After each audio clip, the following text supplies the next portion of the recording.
انسانوں کی پیدائش سے ہزاروں سال قبل کا زمانہ، جب آسمانوں میں خدا کے ایک مقرب اور چہیتے بندے کی شہرت عام تھی، فرشتوں کو درس دینے والا استاد جسے اللہ نے بلند مقام بخشا تھا، لیکن ایسا کیا ہوا کہ اس نے خدا سے بغاوت کر دی اور دربار الہی سے دھتکار دیا گیا۔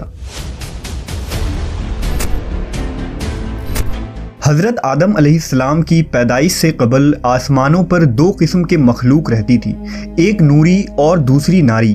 نوری مخلوق نور سے پیدا کیے گئے تھے جسے ملائکہ یا فرشتہ کہا جاتا ہے۔ یہ دن رات عبادت الہی میں مصروف رہا کرتے تھے اور ان کے یہاں نہ عورتیں ہوتی تھیں اور نہ ہی ان کی نسل چلتی تھی۔ دوسری مخلوق ناری یعنی جنات تھے جو آگ سے پیدا کیے گئے ہیں۔ ان کی عورتیں بھی ہوتی تھیں اور ان کی نسل بھی خوب پھیلتی تھی۔ خدا نے انہیں اپنی حمد و ستائش کرنے کے لیے بنایا تھا۔ یہ سب اللہ کے آسمانی لشکر تھے۔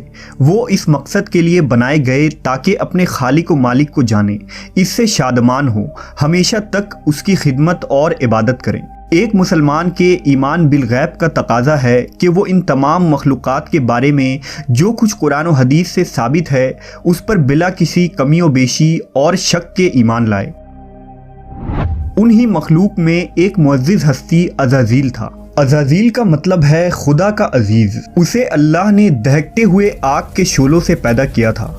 حضرت آدم علیہ السلام کی پیدائش سے 144,000 سال پہلے سموم جنات کی پیدائش ہوئی۔ یہ جنات کا بابا آدم تھا۔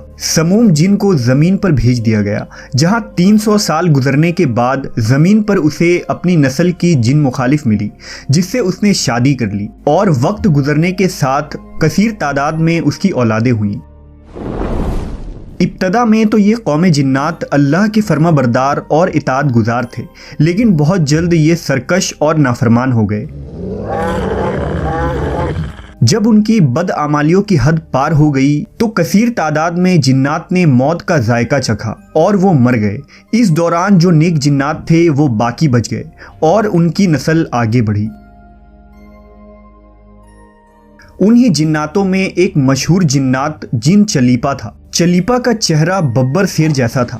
چلیپا نہایت ہی قد آور اور بہادر جن تھا۔ اس کی بیوی کا نام تبلیس تھا، جس کا چہرہ بھیڑیے کی مادہ کی طرح تھا۔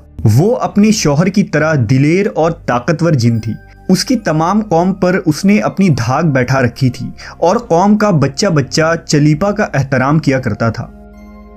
ان کے یہاں ایک بچے کی پیدائش ہوئی جس کا نام عزازیل تھا۔ عزازیل میں اپنے ماں اور باپ دونوں کی خصوصیات شامل تھی، یعنی وہ نہایت ہی سرکش، مکار، بہادر اور طاقتور تھا۔ روایتوں کے مطابق قوم جنات کو دنیا میں بسایا گیا اور یہ حضرت آدم کی پیدائش سے 50,000 سال قبل کا زمانہ تھا۔ بہت جلد یہ جنات سرکش ہو گئے اور خدا کے نافرمان بن گئے۔ جب جھگڑے اور فساد سے زمین لرزا اٹھی تو آسمان سے فرشتوں کو حکم دیا گیا کہ جاؤ اور ان سرکش جنات کو مار پھینکو۔ لہٰذا اس کائنات میں پہلی خون ریز جنگ ہوئی۔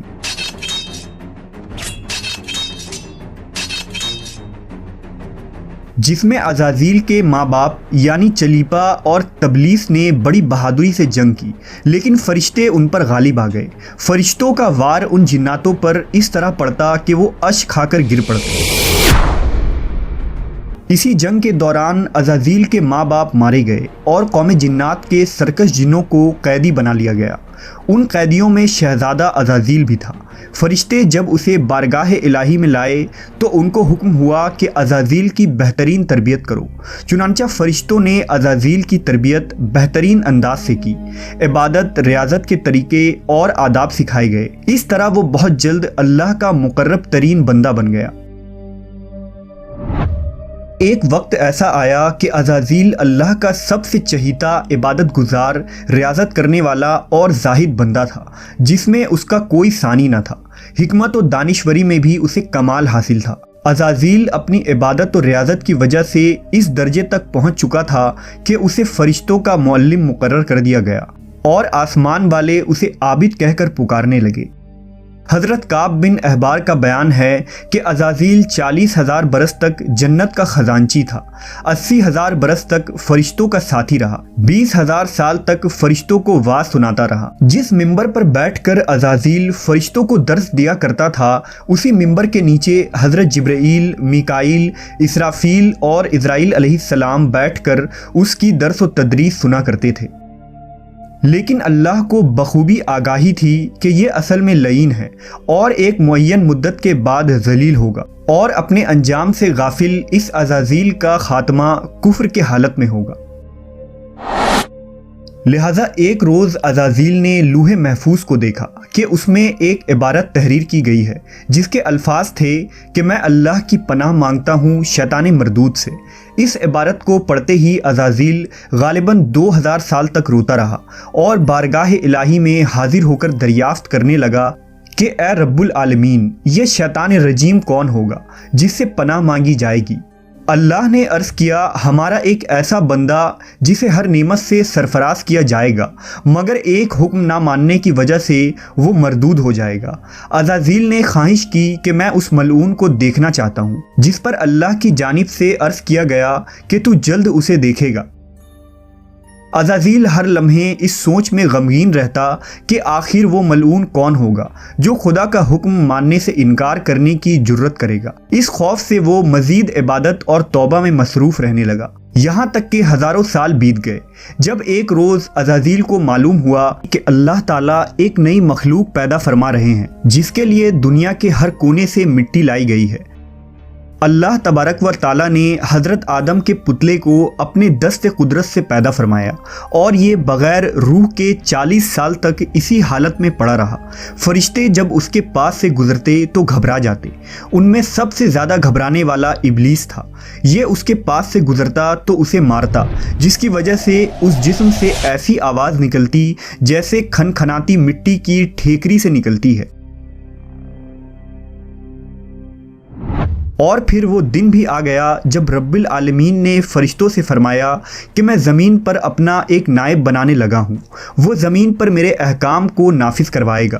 فرشتوں نے عرض کیا، اے پاک پروردگار، یہ زمین پر فساد برپا کریں گے اور یہ آپس میں خون ریزی کریں گے، جبکہ ہم تو دن رات آپ کی تسبیح کرتے رہتے ہیں اور آپ کی پاکی بیان کرتے ہیں۔ اللہ نے فرمایا، جو کچھ میں جانتا ہوں وہ تم نہیں جانتے۔ پھر اللہ نے حضرت آدم کو تمام چیزوں کے نام سکھا دیے اور انہیں فرشتوں کے سامنے پیش کرتے ہوئے فرمایا، اگر تم سچے ہو تو مجھے ان کے نام بتاؤ۔ انہوں نے کہا، تو پاک ہے، ہم تو اتنا ہی جانتے ہیں جتنا تو نے ہمیں بتایا ہے، بے شک تو بڑے علم و حکمت والا ہے۔ پھر اللہ نے فرمایا، اے آدم، ان چیزوں کے نام بتا دو۔ پھر حضرت آدم نے انہیں نام بتا دیے تو فرمایا، کیا میں نے تمہیں نہیں کہا تھا کہ میں آسمانوں اور زمین کی چھپی ہوئی چیزیں جانتا ہوں، اور جو تم ظاہر کرتے ہو اور جو تم چھپاتے ہو؟ پھر فرشتوں کو حکم دیا گیا کہ آدم کو سجدہ کرو، لہٰذا انہوں نے سجدہ کیا، مگر عزازیل نے سجدہ سے انکار کیا۔ اللہ نے فرمایا، تجھے سجدہ کرنے سے کس چیز نے منع کیا جبکہ میں نے تجھے حکم دیا؟ وہ کہنے لگا، میں اس سے بہتر ہوں کہ تو نے مجھے آگ سے بنایا اور اسے مٹی سے بنایا ہے۔ میں ایسا نہیں کہ اس انسان کو سجدہ کروں جسے تو نے سڑے ہوئے کھنکھناتے گارے سے پیدا کیا ہے۔ اللہ نے فرمایا، اب تو یہاں سے نکل جا، کیونکہ تو مردود ہو چکا ہے اور قیامت تک تجھ پر میری پھٹکار ہے۔ عزازیل نے کہا، اے میرے رب، مجھے روز محشر تک کی مہلت دے دے۔ فرمایا، جا، میں نے تجھے متعین وقت کے دن تک مہلت دے دی۔ اس نے کہا، مجھے تیری عزت کی قسم، میں ان سب کو یقیناً بہکاؤں گا، ان پر حملہ کروں گا، ان کے آگے سے بھی اور پیچھے سے بھی، اور ان کے دائیں جانب سے بھی اور بائیں جانب سے بھی، اور آپ ان میں سے اکثر کو شکر گزار نہیں پائیں گے۔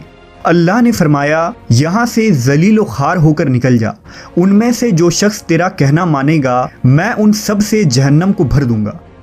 اور یوں بارگاہ خداوندی سے دھتکارے جانے کے بعد عزازیل ابلیس بن گیا۔ اپنی غرور و تکبر اور رعونت کی بنا پر اس کی ہزاروں سال کی عبادت و ریاضت ضائع ہو گئی اور اسے عرش سے فرش پر پٹک دیا گیا۔ اسلام کے علاوہ دوسرے مذہبی کتابوں اور عقیدوں میں بھی ابلیس یا عزازیل کا ذکر ملتا ہے۔ یونانی کتابوں میں اسے اپولین اور کتاب مقدس میں لوسیفر یا سیٹن کہا گیا ہے۔ زمانہ قدیم سے ہی ایک منفرد مذہب اور گروہ اس شیطان یا لوسیفر کی پوجا کرتے آ رہے ہیں، جن کا ماننا یہ ہے کہ خدا سے لوسیفر کا بغاوت کرنا بالکل درست تھا۔ وہ عزازیل کو ایک عظیم قوت قرار دے کر خدا کی مخالف میں کھڑا کرتے ہیں اور شیطان کی عبادت کرتے ہیں۔ اس مذہب کے ماننے والوں کو سیٹنسٹ کہا جاتا ہے۔ روایتوں کے مطابق ابلیس کی موت کا وقت اسرافیل کے پہلے اور دوسرے سور پھونکنے کے درمیان کا وقت ہے، جب اسے دی گئی مہلت پوری ہو چکی ہوگی اور وہ ذلیل و خوار ہو جائے گا۔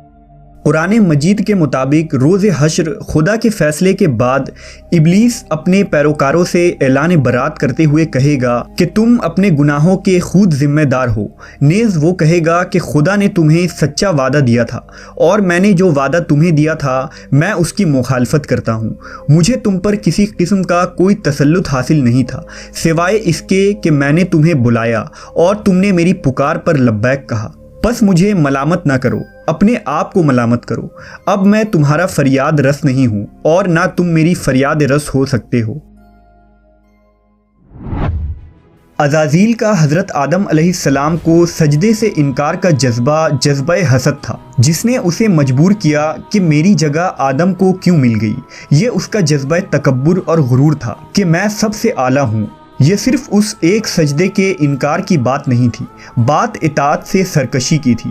ابلیس نے دل میں خود کو رب مان لیا تھا۔ اس شرک عظیم کے نتیجے میں ابلیس تا قیامت رسوا اور لعنتی ٹھہرا اور اولاد آدم کو بھٹکانے کے لیے آزاد قرار پایا۔